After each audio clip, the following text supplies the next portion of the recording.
시험과 악에서 구하옵소서.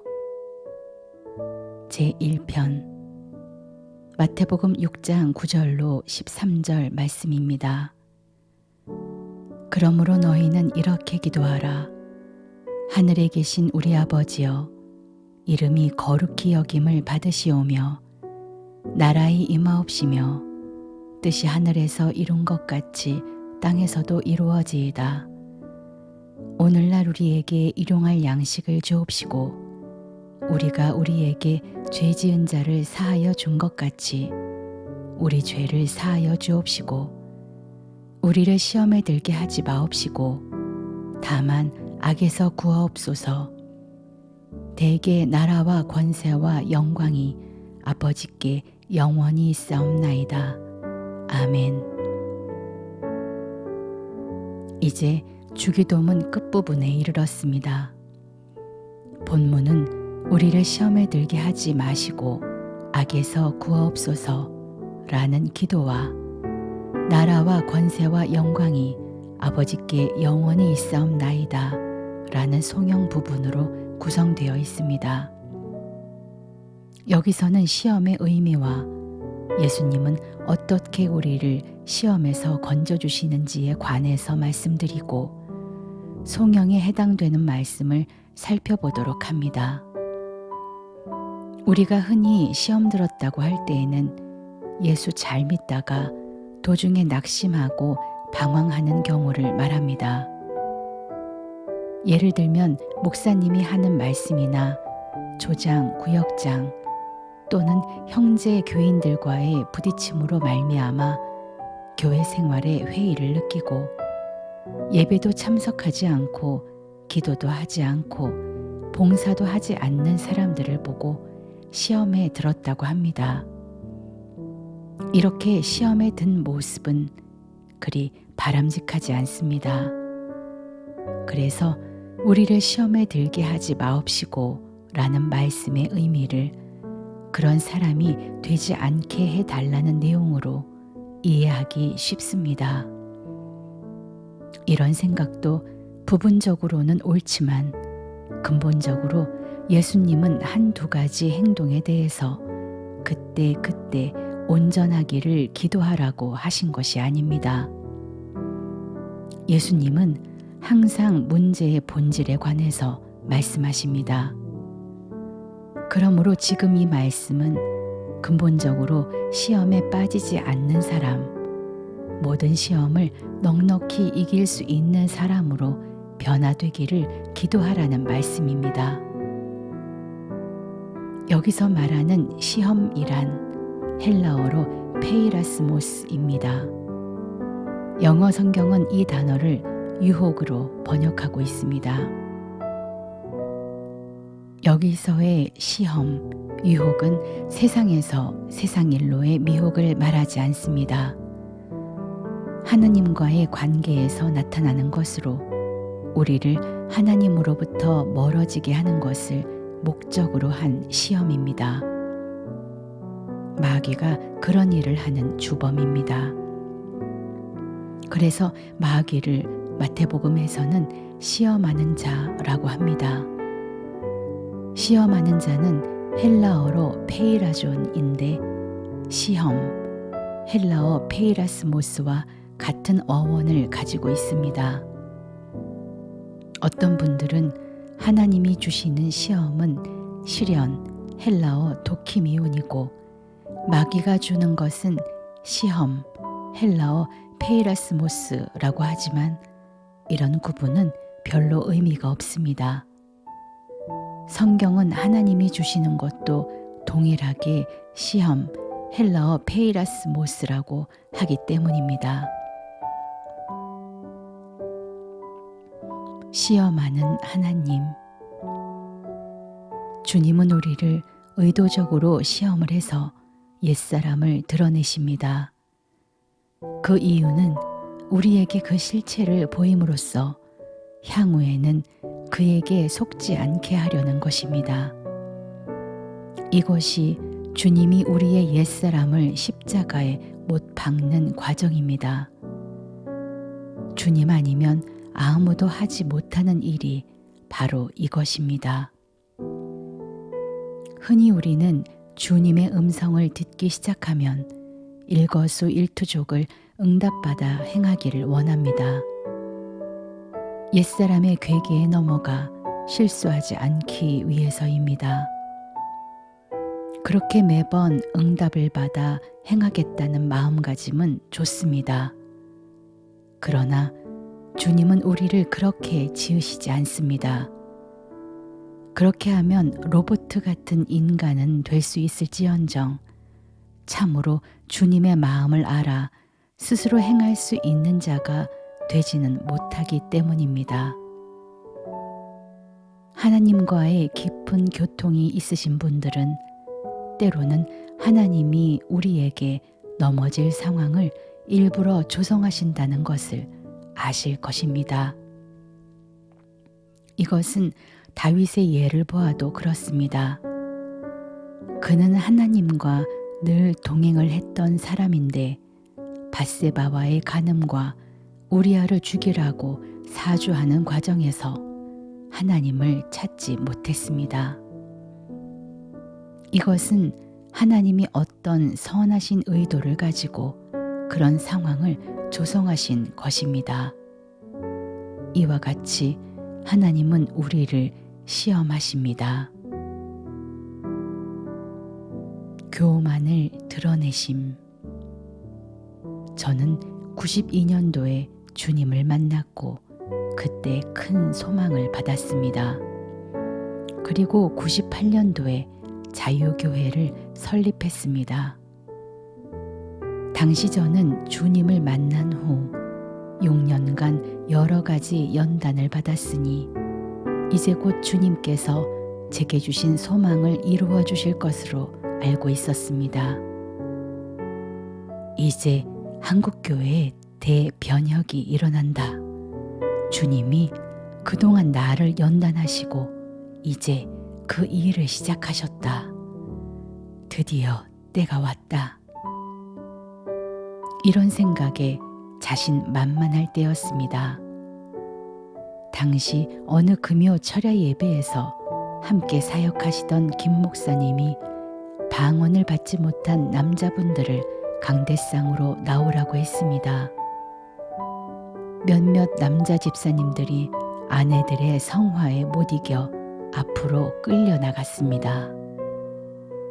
방언을 받게 하기 위하여 곁에 있던 분들이 붙들고 흔들고 있는 정성 없는 정성 다해서 그들을 위해서 기도했으나 방언은 터지지 않았습니다. 급기야는 두 남자 집사님들이 참다 못해 밖으로 나가버렸습니다. 당시 제 생각에는 아직 때가 아닌데 서둘러 억지로 방언을 받게 하려는 것 같아 못마땅했습니다. 또한 당시 목사님이 안수하실 때에 상대방의 눈을 지그시 누르는 것에 대해서도 심한 거부감을 느꼈습니다. 왜냐하면 당시 TV 프로그램에서 한두 기도원의 사례를 들면서 눈을 누르면 순간적으로 정신을 잃을 수 있다는 취재 내용을 보았기 때문이었습니다. 예배가 끝나고도 그날 밤 내내 저의 생각을 목사님께 말할까 말까 하는 문제로 고민을 했습니다. 목사님은 기도하시는 분이시니까 어련히 알아서 하셨으려고 이런 생각이 들기도 했고 또 한편으로는 이런 생각도 들었습니다. 교회의 발전을 위해서 그분께 말씀을 드려 고쳐야 하겠다. 당연히 저는 이 문제를 놓고 주님께 기도를 했습니다. 당시 주님은 아무런 응답을 주지 않으셨습니다. 저는 그 무응답이 아무 말도 하지 말라는 뜻으로 이해를 했고 그래서 조용히 있기로 했습니다. 여기까지는 아주 훌륭했습니다. 다음 날 아침 김 목사님이 다른 일로 저에게 전화를 했습니다. 이런 얘기 저런 얘기 끝에 목사님은 이렇게 저에게 묻는 것이었습니다. 어제 철야 예배 어땠어요? 억지로 방언받게 하지 말고 안수할 때 눈을 누르지 말아야겠습니다. 이렇게 말을 하고 싶었으나 잘 참았습니다. 그리고는 이렇게 말했습니다. 뭐 괜찮았습니다. 여기까지도 아주 좋았습니다. 목사님은 재차 이렇게 묻는 것이었습니다. 그 예배에 대해서 뭐 할 말 없어요? 이 말에 제가 밤새 참고 참았던 말들이 억제할 수 없이 쏟아져 나왔습니다. 방언은 천천히 받게 하면 안 되느냐?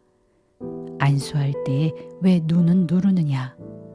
이 교회는 세련되게 운영이 되어야 한다는 말에 이르기까지 입에서 할 말 못할 말이 다 터져 나오는 것이었습니다. 이로써 저의 비극은 시작되었습니다. 상냥하던 목사님의 말이 싹 변하더니 이렇게 말씀하시는 것이었습니다. 그렇지 않아도 나도 어제 방언은 조금 성급했다는 것을 알고 앞으로는 천천히 하겠다는 생각을 했습니다. 그리고 눈에 안수하는 것은 눈으로 모든 사물을 보니까 나름대로 의미가 있는 것입니다. 목사님은 몹시 기분이 상하셨고 아무튼 이 문제로 기도를 해보겠다며 전화를 끊었습니다. 저는 제가 말한 것에 대해서 뼈저리게 후회를 했습니다. 내가 나서서 말하지 않아도 하나님이 그것을 고치고자 하신다면 누구의 입을 통해서든지 말을 하실 것인데 괜히 내가 나서서 말했다. 이미 엎질러진 물이었습니다. 주님이 우리에게 시험을 허락하신다는 말을 할 수 있는 것은 바로 이런 점입니다. 저는 나름대로 주님이 세운 목사님인데 제가 기분 나쁜 말을 할 이유가 없다면서 배운 대로 잘 절제를 하고 있었습니다. 그러나 그 힘든 절제는 무슨 할 말 없느냐는 시험의 말에 와르르 무너져 버리고 만 것입니다.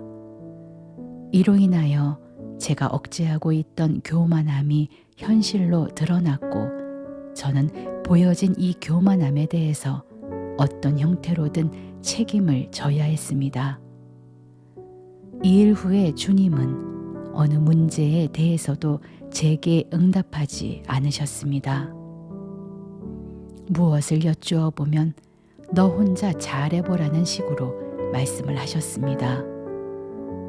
저는 몹시 당황하였고 그런 시간을 한시도 견딜 수 없었습니다. 주님과의 관계를 회복시키기 위해서는 무슨 일이든지 하고자 했습니다.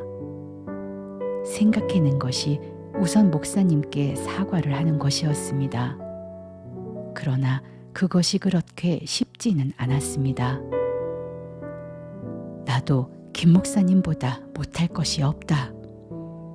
김 목사님보다 내가 더 많이 알고 더 똑똑하다.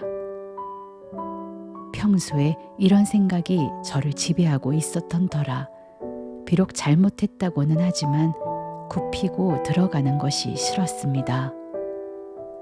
그러나 주님과의 교통 통로를 다시 트기 위해서는 어쩔 수 없었습니다.